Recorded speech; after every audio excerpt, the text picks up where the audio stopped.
오늘은 여러분들에게 제 실제 사례를 공유해 드리면서 어떻게 하면 우리가 생각보다 더 많은 일을 해낼 수 있을까에 대한 이야기를 아주 깊게 나눠보도록 하겠습니다. 생각보다 더 많은 일을 해낼 수 있다면 너무 좋겠죠. 뭐 부가가치도 올라갈 거고 기회도 늘어날 겁니다. 제가 실제로 제가 생각했던 것보다 훨씬 많은 일을 해내니까 진짜 좋습니다. 그래서 여러분들도 해내실 수 있다면 꼭 해내셨으면 좋겠습니다. 근데 오늘 더 중요한 얘기를 먼저 말씀드리도록 하겠습니다. 오늘 제가 여러분들에게 제 루틴을 공유해 드릴 거예요. 제가 지난 5년 동안 정말로 똑같은 패턴으로 살았거든요. 그래서 더 많은 일을 해낼 수가 있었습니다. 그래서 제 루틴을 공유해 드릴 텐데, 그러면 이렇게 생각하시는 분들이 100% 있습니다. 아, 대단하다. 나 저거 100% 따라해 갖고 나도 꼭 성공해야지. 그게 위험한 생각입니다. 왜냐면은 인생에서 가장 중요한 단어 중에 하나는 여러분 뭐죠? 맥락이라는 단어입니다. 맥락이 다 다르잖아요.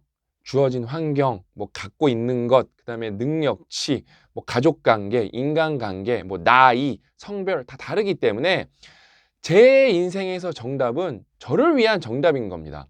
그게 여러분들의 인생에서 이렇게 참고가 될 수가 있겠죠. 그다음에 특정 부분은 비슷할 수도 있겠죠. 그렇죠? 근데 그게 100% 정답일 수가 없어요. 심지어 제 인생의 정답은 여러분 인생에서는 오답일 수도 있습니다. 이게 제일 중요한 얘기인 것 같아요. 이거를 확실하게 말씀드리고 여러분들도 또 이거를 고려하셔서 들으셨으면 좋겠습니다. 고려하시면서. 그래서 제가 제 루틴을 말씀드리면은 저는 지난 5년 동안 거의 진짜 변함이 아예 없을 정도로 똑같이 살았거든요. 일단 어떻게 사냐면은 아침은 뭐 저는 새벽 뭐 6시 뭐 5시 반 이렇게 못 일어납니다. 저는 그래서 그런 사연을 읽으면은 약간 뭔가 대리만족도 느껴요. 아, 대단하다. 왜냐면 근데 여러분 사람은 다 바이오리듬이 다릅니다. 아침형 인간이 있고 저녁형 인간이 있고 이렇게 믹스드가 있습니다. 혼합된 스타일의 형태의 삶을 가장 좋아하시는 분들이 또 있습니다. 그래서 저는 아침에 일찍 일어나고 싶은데 절대 못 일어납니다. 몇 번 시도도 했었고 삼성 다닐 때는 출근 버스가 뭐 5시 50분이었나 6시 10분이었나 아무튼 엄청 일찍 왔기 때문에 그때는 타의적으로 일찍 일어났는데 이제 삼성 나온 다음 얘기거든요. 그래서 요즘에는 몇 시에 일어나냐면은 한 8시에서 7시 50분에 일어납니다. 한 7시 50분? 빠르면 7시 45분. 그때 그냥 근데 저는 좀 신기하게 알람이 없어도 그때 되면 딱 일어나집니다. 그게 저도 좀 신기해요. 그게 사람들이 어떻게 그럴 수가 있냐 그러는데 저도 좀 신기한 부분이긴 합니다. 근데 안 일어나지는 날도 있습니다. 그때는 이제 그냥 이렇게 와이프가 와서 깨워줍니다.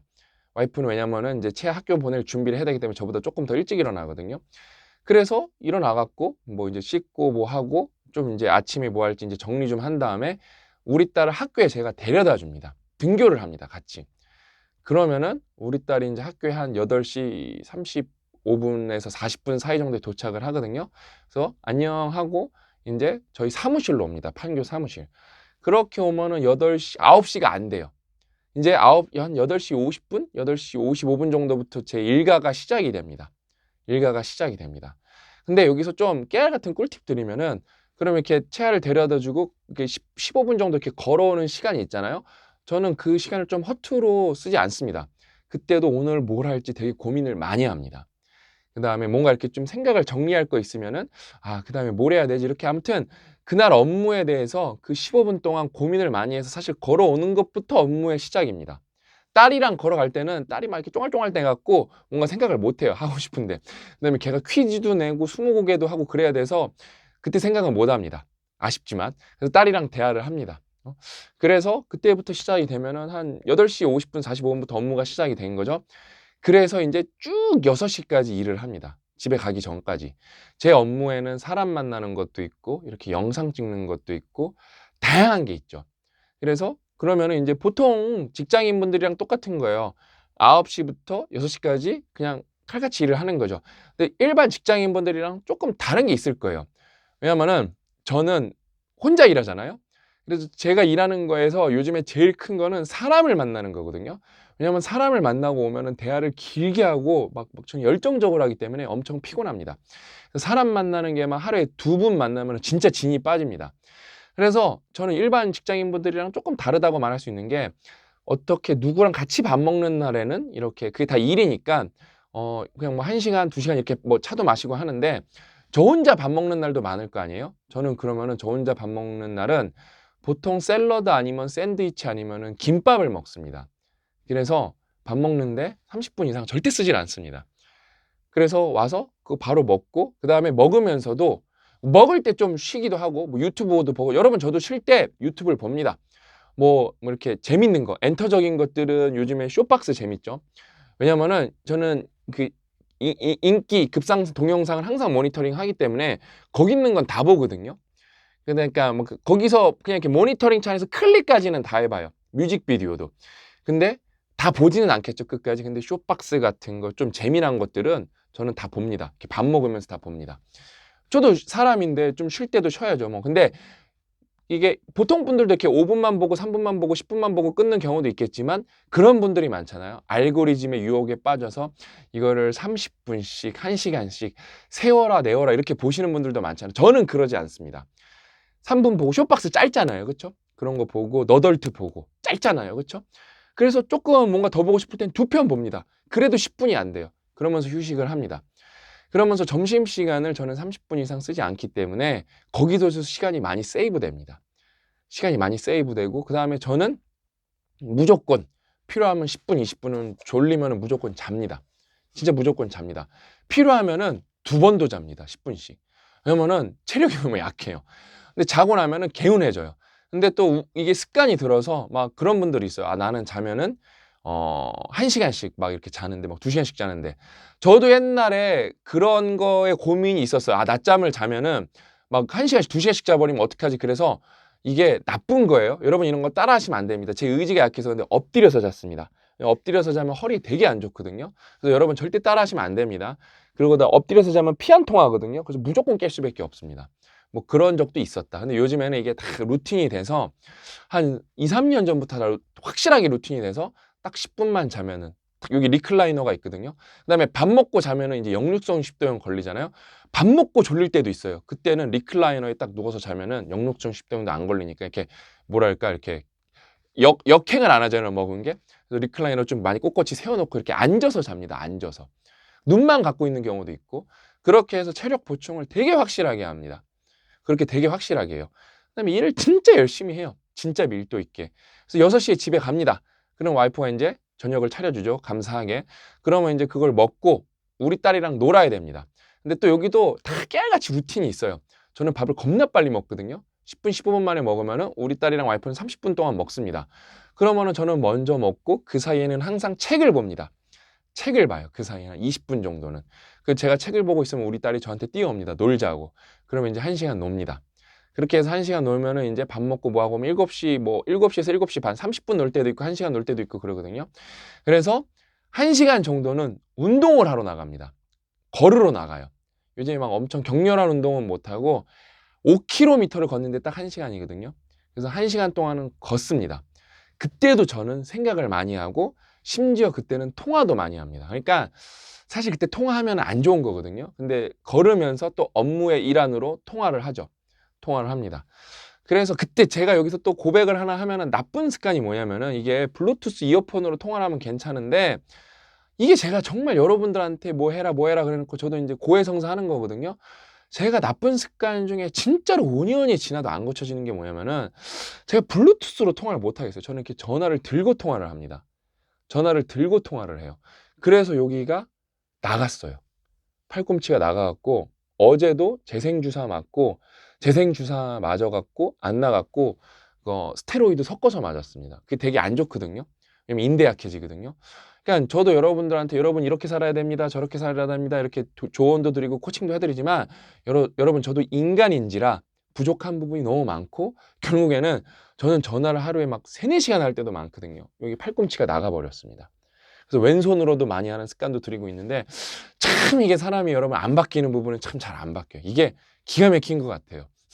그래서 아무튼 그렇게 또 산책을 하고 들어오면은 이제 들어와서 뭐 좀 하다가 이제 저희 딸이랑 저랑 이제 같이 자거든요. 제가 이제 우리 딸을 재워줍니다. 그렇게 하면은 이제 자기 전에 좀 이렇게 뭐 이렇게 그리스 로마 신화 이야기도 오디오북으로 좀 듣고 뭐 위인전도 좀 우리 딸이 옛날엔 책을 봤는데 저랑 같이 눈이 많이 나빠져 갖고 너무 슬프게 오디오북으로 전환을 했습니다. 그래서 오디오북을 한 30분씩 듣고 좀 이야기도 나누고 그러다가 우리 딸이 이제 잠들면은 9시 반 정도 됩니다. 그때부터 이게 제가 좀 일반인 분들이랑 많이 다를 거예요. 9시 반부터 12시 반까지 정말 열심히 일을 합니다. 독서도 하고 일도 열심히 합니다. 뭐 이렇게 일을 해야 될 때는 컴퓨터 관련으로 일을 해야 될 때는 컴퓨터를 써서 일할 때 일을 정말 집중해서 하고요. 예를 들면 뭐 영독단 이런 거 정리해야 될 때, 로 데이터 봐야 될 때, 그다음에 뭐 이렇게 분석해야 될 때, 뭐 유튜브 관련 이런 거 뭐 분석해야 될 때, 그럴 땐 컴퓨터를 쓰고요. 아닌 날은 그때 이렇게 저희 집에도 또 리클라이너가 있거든요. 리클라이너에 누워서 이렇게 딱 기대갖고 배에다가 쿠션을 두고 책을 계속 봅니다. 그러면서 여기서 제가 여러분 좀 특이하면서도 인간적이면서도 좀 초인적인 걸 하나 말씀드릴게요. 졸려요. 저는 체력이 안 돼서 계속 졸립니다. 진짜 졸려요. 그러면 되게 황당하게 10시 반에도 졸려요. 그러면은 이렇게 책을 보다가 어제도 그랬어요. 눈이 감겨서 이렇게 스르르 감고 잠이 듭니다. 그러다 보면 이렇게 책을 이렇게 쿠션에 이렇게 엎어놓고 자겠죠? 그럼 보통 사람은 거기서 이렇게 잠이 들죠. 근데 저는 좀 신기해요. 10분 자고 일어납니다. 5분 자고 일어나서 진짜로 이게 좀 많은 분들이 부러우실 수도 있고 이거는 능력차입니다. 이거는 노력한다고 안 될 수도 있어요. 이렇게 스르르 잠이 들었다가 이렇게 아무 일도 없었던 것 마냥 책을 봅니다. 이게 저희 와이프가 보면은 되게 기겁을 해요. 어떻게 저럴 수가 있지? 왜냐면은 잠들면은 또 알죠? 그때 잠깐 자면은 밤에 잠 안 오는 거. 저는 전혀 그렇지 않습니다. 그래서 우리 와이프가 그때 자면 어떻게 밤에 잠 안 오잖아 이렇게 막 걱정해 주시면 안 하는데 걱정을 엄청 해주죠. 근데 저는 안 그래요. 저는 잠이 잘 옵니다, 밤에. 그렇게 해서 12시 반에 나 자는 좀 늦을 때는 1시. 그래서 또 8시에 일어나는 거에서 7시간에서 8시간은 꼭 잡니다. 진짜 꼭 자요. 그러니까 옛날에 5년 전 말고 막 그만뒀을 때 그러니까 4년, 3년 이렇게 산 것 같고 한 삼성 막 그만두고 2, 3년은 잘못 살았어요. 막 4시에 자고 5시에 자고 막 그래서 막 4시간 자고 일어나고 5시간 자고 그때 몸이 그냥 망가졌어요. 절대 그러시면 안 됩니다. 잠은 푹 자야 된다. 이게 계속돼요. 그럼 여러분 이렇게 보실까요? 그러면은 업무를 주 40시간 하는 거죠. 근데 저는 거기서 주 40시간은 아닌 것 같고 주 45시간이라고 잡을 수 있을 것 같습니다. 효율이 더 집중하기 때문에. 그럼 주 45시간 했죠. 그 다음에 9시 반부터 12시 반까지 독서하고 뭐 일하고 하는 거 하면은 그거를 여러분 토요일 일요일도 똑같습니다. 그러니까 3시간 하면은 21시간이죠. 그러면 벌써 66시간입니다. 66시간. 근데 제가 말씀드렸잖아요. 저는 산책을 하면서 통화도 많이 합니다. 그래서 그거는 7시간 잡아주면 좀 아닌 것 같고 그래서 거기서 4시간 잡아줄게 계산하기 쉽게. 그럼 벌써 70시간이죠. 70시간. 그쵸? 70시간입니다.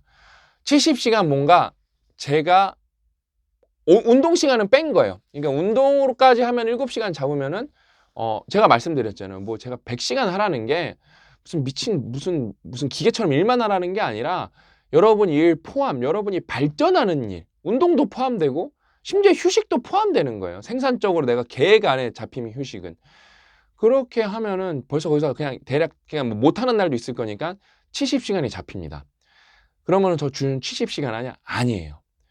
여기서 이제 필살기가 뭐가 나오냐면은 만약에 주말에 장인 장모님이 계시거나 우리 이제 사당동에 저희 할머니 할아버지 제 할머니 할아버지 댁에 놀러 가면은 그때도 또 저한테 자유시간이 생깁니다. 그래서 장인 장모님이 계시면은 주중에 오후 시간에는 토요일을 다 일합니다. 그럼 거기서 또 10시간이 잡혀요. 그래서 저는 아무리 제가 뭐랄까 따져봐도 뭔가 일을 하고 생산적인 일을 하는데 주 80시간을 정말로 몇 년 동안 80시간 이하로 살아본 적이 없어요. 진짜로. 그래서 저랑 가장 가까운 사람이 가족 말고 이제 고 작가님인데 고 작가님이 절 진짜로 저의 이 꾸준함과 그냥 꾸준한 게 아니에요. 그러면서 저는 진짜 자랑스러운 게 뭐냐면 여러분 지금 여러분들한테 2주마다 책을 소개해주는 이 루틴이 아무리 이게 우리가 이거 책을 살면서 우리가 로크미디어 책을 소개해주면서 먹고 사니즘이 연관돼 있어도 책들이 어렵거든요. 그거를 그 다음에 루틴이 깨질 수도 있어요. 왜냐면 저도 여행도 가고 뭐도 하고 할 거 아니에요. 그쵸? 이 루틴을 깨질 뻔할 시기도 되게 많았거든요. 그럼에도 불구하고 거의 3년 동안 이 루틴을 깨지 않은 거에 대해서 저는 스스로, 누가 인정해 주지 않아도 돼요. 저는 스스로 자부심이 있는데 고 작가님이 그걸 엄청 인정해 줘요, 진짜. 진짜 이거는 말이 쉽지 이렇게 살 수가 없다고.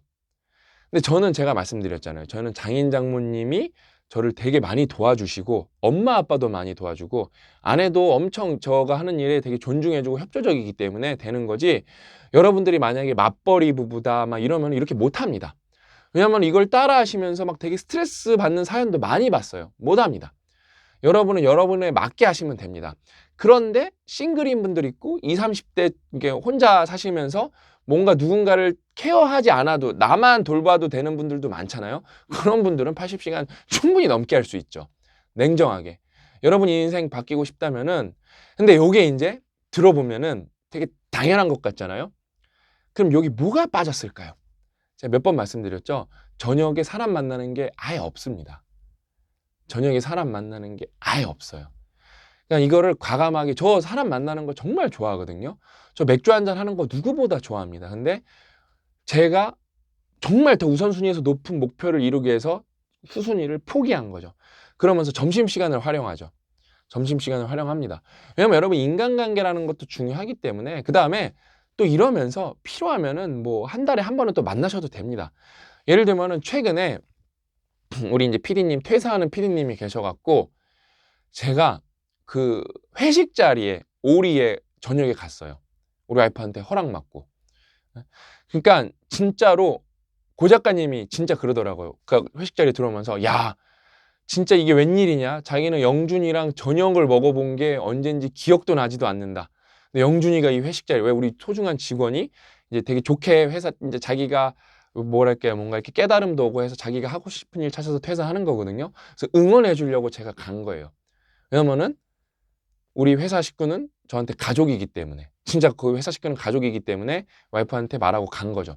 그리고 오랜만에 고기 구워 먹었죠.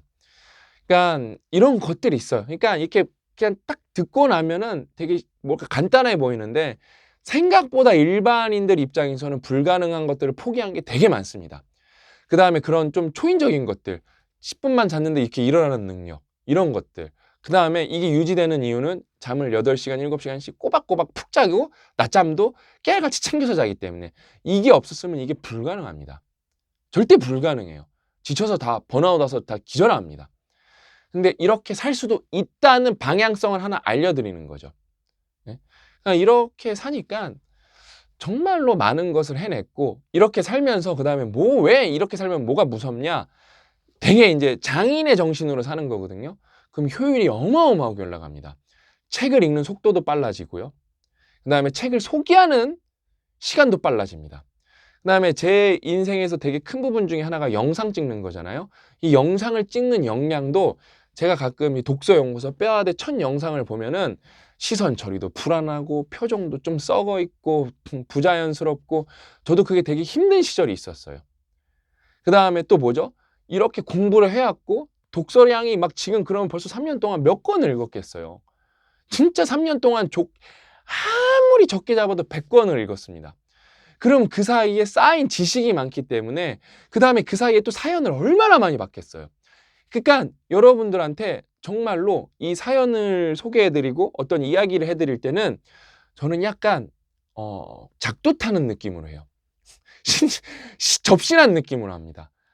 그러니까 막 너무 신나고 막 진짜로 막 호르몬이 올라오고 막 폭발하면서, 이게 저는 그게 있어요. 이 영상 찍기 전에 NG를 한 15번 정도 내갖고 한 20분, 30분을 날렸습니다. 근데 한 번 궤도에, 이게 저는 스타일이거든요. 한 번 모멘텀이 붙으면은 이게 정말로 이게 알아서 좀 뇌에서 오거나이징이 돼요. 그러면서 쭉 갈 수 있습니다. 이것까지 왔기 때문에 또 생산성까지 올라가 버리죠. 그러니까 여러분 결국에는 뭐죠? 여기에 또 어떤 단어가 나오죠? 부익부 빈익빈이 나옵니다. 모멘텀이 붙기 시작하면은 계속 움직이려는 건 계속 움직이고, 관성의 법칙 뭐죠? 안 움직이려는 건 가만히 있으려고 합니다. 모멘텀을 유지하려고 하죠.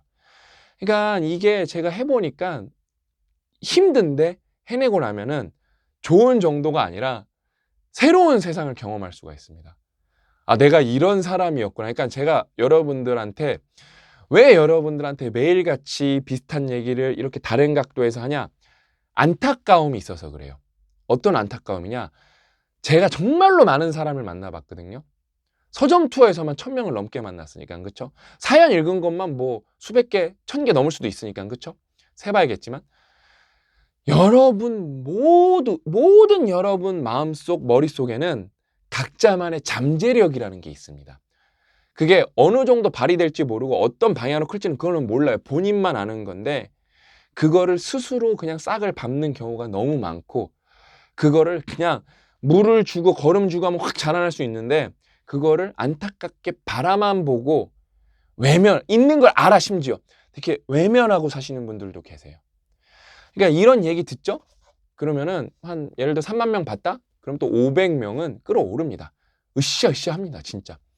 그러면서 인생 바뀌는 거예요. 저는 인생 바뀌었다는 댓글부터 이런 거를 사연을 솔직히 너무 많이 봐갖고 어? 진짜 너무 많이 봤고 뭐 우리 직원들부터 해갖고 너무 많아갖고 저는 좀 여기 100% 확신이 있죠. 그러니까 특정인을 어느 정도까지 바꾸겠다. 여기에는 100% 확신이 없습니다. 근데 예를 들어 10,000분이 계신다.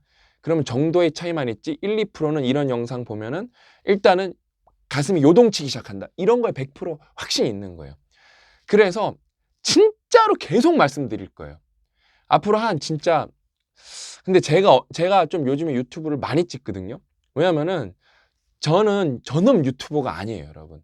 제가 만약에 제 직업이 전업 유튜버면 더 많이 찍어드릴 수도 있을 거예요. 근데 저는 뭐 영어 독립 운영도 해야 되고 더비도 해야 되고 그다음에 만약에 우리 회사가 캐시플로우가 생기면 어떻게 투자를 해야 되고 그다음에 수많은 사람들을 만나면서 정보를 습득을 해야 되고 그러면서 다음 사업은 뭐로 갈지도 해야 되고 그다음에 책 소개를 해야 되고 그러면 책 소개는 유튜브를 찍는 시간보다 책을 읽는 시간이 8, 90%여서 압도적으로 그게 어렵습니다. 그게 진짜로.